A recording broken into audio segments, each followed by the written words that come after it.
तो सांद्रता मैंने आपको बताई कि कितना लीटर विलायक में आपने कितना विलेय घोला है। ठीक है, अन्य भी बहुत सारी तरीके हैं जो आप सांद्रता जिससे आप सांद्रता को दर्शा सकते हो।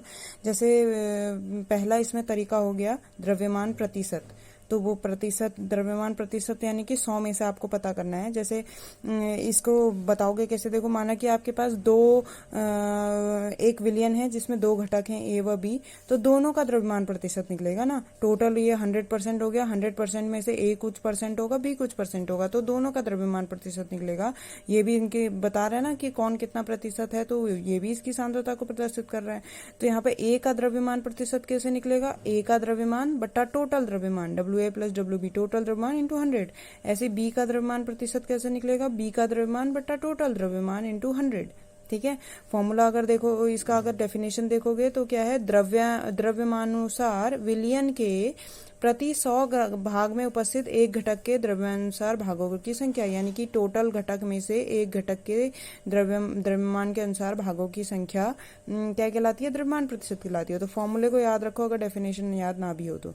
ऐसे आयतन प्रतिशत भी निकलेगा। देखो अगर ए व बी से मिलके एक विलयन बना हुआ है तो ए का आयतन प्रतिशत कैसे निकलेगा, VA बट्टा टोटल आयतन इंटू 100। बी का आयतन प्रतिशत VB बट्टा टोटल आयतन इंटू 100। ठीक है, सिंपल सा है ये। अच्छा, ये द्रव्यमान प्रतिशत और आयतन प्रतिशत की कोई यूनिट नहीं होती क्योंकि ये अनुपात में होते हैं। ठीक है, नेक्स्ट अब इम्पोर्टेंट, ये आपने वहां नहीं पढ़ा होगा, कहाँ, क्लास 11th में नहीं पढ़ा है, PPM, पार्ट्स पर मिलियन।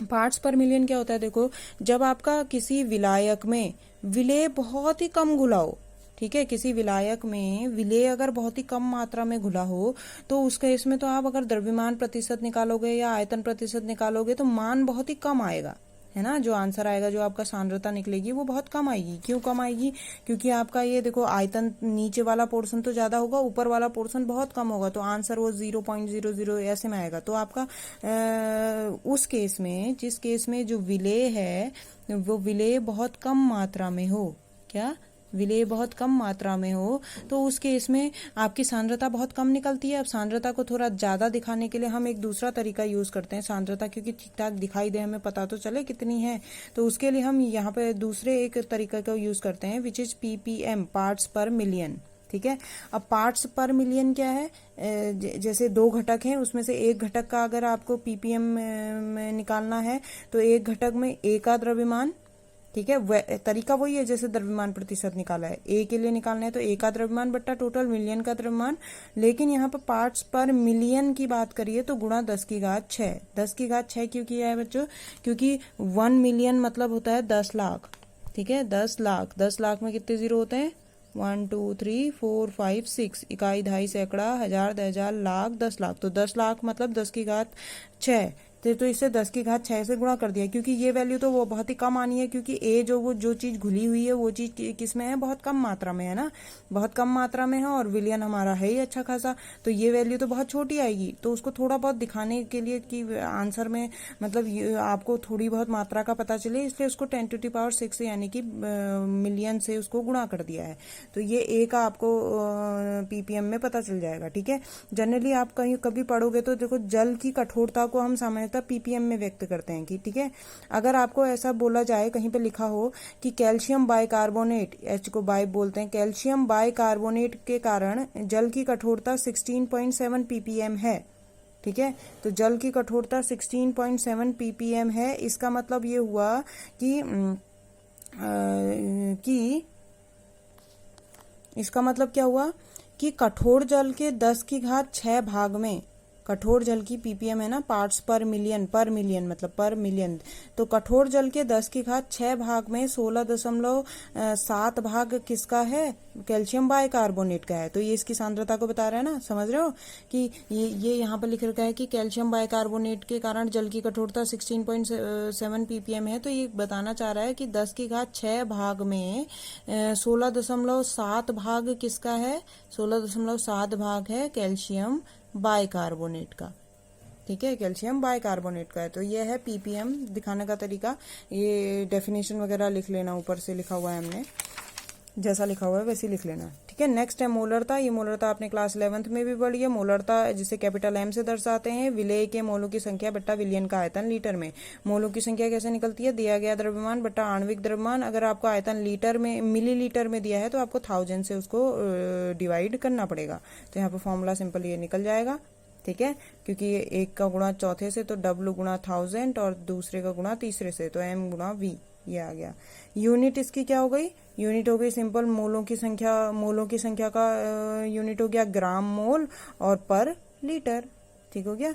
अब यहाँ पे एक और फॉर्मूला है, देखो अगर आप दो विलियन को मिलाते हैं, माना एक विलियन ए है जिसकी मोलरता M1 है और उस विलियन का आयतन V1 है, और ऐसे ही दूसरा विलियन है बी जिसकी मोलरता M2 है और उसका आयतन V2 है, को दोनों को मिलाते हैं तो यानी कि एक विलियन ए को मिलाया, दूसरा विलियन बी को मिलाया, तो जो टोटल विलियन बनेगा उसकी मोलरता क्या होगी, तो उसके लिए फॉर्मूला है M1V1 plus M2V2 equal to M3। ये तीसरा जो विलियन बन रहा है उसकी मोलरता इंटू V1 प्लस V2, यानी कि आयतन ऐड हो जाएंगे। तो ये सिंपल फॉर्मूला है, क्वेश्चन में यूज होगा, इनको याद करेंगे, ठीक है।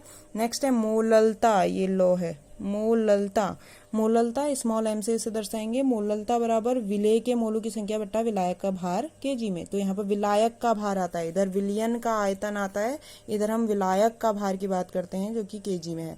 अगर ग्राम में दिया हो तो 1000 से आपको डिवाइड करना पड़ेगा। यूनिट क्या हो गई, मोल पर केजी, ठीक है, सिंपल। नेक्स्ट एक यहाँ पर नया फंडा है, देखेंगे, वो है नॉर्मलता, नॉर्मेलिटी भी एक सांद्रता को दिखाने का तरीका है। डेफिनेशन लिख रखी है, प्रति लीटर विलियन में घुले विलेय के ग्राम तुल्यांकों की संख्या। फॉर्मूला को देखेंगे समझ में आएगा, विलेय के ग्राम तुल्यांकों की संख्या बट्टा विलियन का आयतन लीटर में, ठीक है। फॉर्मूले में सीधे रख देना है। अब ग्राम तुल्यांक क्या होते हैं, देखो विलेय के ग्राम तुल्यांकों की संख्या का फॉर्मूला है विलेय का ग्राम में द्रव्यमान, जो तो आपको दिया होगा, विलेय का ग्राम में द्रव्यमान बट्टा तुल्यांकी भार, और विलियन का आयतन लीटर में, अगर मिलीलीटर में दिया है तो अपन 1000। तो इस फॉर्मूले में आपको जो समझ में नहीं आ रहा होगा वो ये है कि विलियन का ग्राम में द्रव्यमान तो ठीक है, क्वेश्चन में दिया होगा, अब तुल्यांकी भार क्या होता है। तो तुल्यांकी भार निकालने का तरीका होता है, देखो तुल्यांकी भार हर किसी चीज का अलग अलग निकलता है। जैसे अम्ल का तुल्यांकी भार निकालना है तो अम्ल का तुल्यांकी भार का फॉर्मूला होता है अम्ल का मोलर द्रव्यमान बट्टा अम्ल की क्षारकता। अम्ल की क्षारकता क्या होती है कि अम्ल कितना H पॉजिटिव आयन बाहर निकाल सकता है, ठीक है। तो जैसे यहाँ पे HCl का हमने तुल्यांकी भार निकालना है, HCl का द्रव्यमान होता है 35.5 क्लोरीन का और एक H का तो 36.5, और ये HCl कितना H पॉजिटिव दे सकता है, सिर्फ एक H पॉजिटिव दे सकता है, तो बट्टा 1, तो इतना ही इसका तुल्यांकी द्रव्यमान हो गया। ऐसा क्षार का तुल्यांकी द्रव्यमान कैसे निकालते हैं, क्षार का मोलर द्रव्यमान बट्टा उसकी अम्लता। क्षार की अम्लता मतलब वो कितने OH नेगेटिव आयन देता है। जैसे एक एग्जांपल से यहाँ पे NaOH का बताया है, NaOH का मोलर द्रव्यमान 40 हो गया, और NaOH कितने OH नेगेटिव आयन देता है, एक दे सकता है, तो इसका ये निकल गया, ठीक है।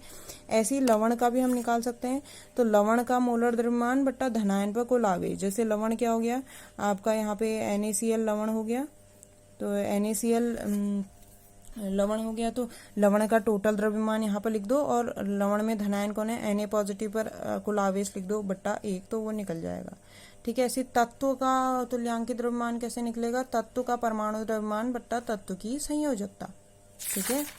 ऐसे ही निकलेगा। आयन का तुल्यांकी भार कैसे निकलेगा, आयन का सूत्र द्रव्यमान बट्टा आयन पर उपस्थित आवेश, ठीक हो गया। ये तुल्यांकी भार निकालने का तरीका है। जनरली आपको अम्ल क्षार का ही दिया होगा, तो इसलिए उसके मैंने उदाहरण से आपको समझा दिया है, सिंपल। अब यहाँ पे ये भी फॉर्मूला है, देखो अगर आपके पास दो विलियन हो और एक की भी नॉर्मलता N1 हो, उसका आयतन V1 हो, और दूसरा विलियन हो जिसकी नॉर्मलता N2 और आयतन V2 हो, तो टोटल विलियन की नॉर्मलता क्या होगी, तो वो होगी N3V1 प्लस V2। तो ये फॉर्मूले को ध्यान में रखेंगे।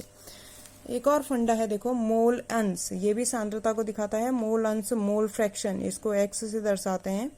तो मोल फ्रैक्शन निकालते कैसे हैं, देखो माना आपके पास विलियन एक विलियन में एक घटक A है जिसके मोलों की संख्या Na है, ठीक है, और वहीं दूसरा घटक B है जिसके मोलों की संख्या Nb है। तो A का मोल अंश पहले निकालेंगे, A का मोल अंश बराबर A के मोलों की संख्या बट्टा टोटल मोलों की संख्या। ऐसी B का मोल अंश बराबर B के मोलों की संख्या बट्टा टोटल मोलों की संख्या, ठीक है। याद रखना हमेशा ये विलयन में एक घटक का मोल अंश और दूसरे घटक के मोल अंश का मान हमेशा एक आना चाहिए। ठीक है, इससे आपके बहुत सारे क्वेश्चन सॉल्व होंगे। तो XA + XB = 1 होता है। इसकी कोई यूनिट नहीं होती, मोल फ्रैक्शन की कोई भी यूनिट नहीं होती। ऐसे द्रव्यमान अंश है, ये देखो द्रव्यमान प्रतिशत से अलग है। प्रतिशत में आपने यहाँ पे इंटू भी किया था, बस वही डिफरेंस है। तो A का द्रव्यमान अंश बराबर A का द्रव्यमान बट्टा टोटल द्रव्यमान, और B का द्रव्यमान अंश बराबर B का द्रव्यमान बट्टा टोटल द्रव्यमान। तो ये सिंपल फॉर्मूले हैं बच्चों, इसको कॉपी में उठाओ, उतारो और बार बार इसको पढ़ के याद करो, क्योंकि इसी से आप क्वेश्चन आप फिर कर पाओगे। ठीक है, तो इतना जो ये आज ये इतना सारा लिखा है मैंने, इसको भी आप अपनी कॉपी में आज के आज लिख लें।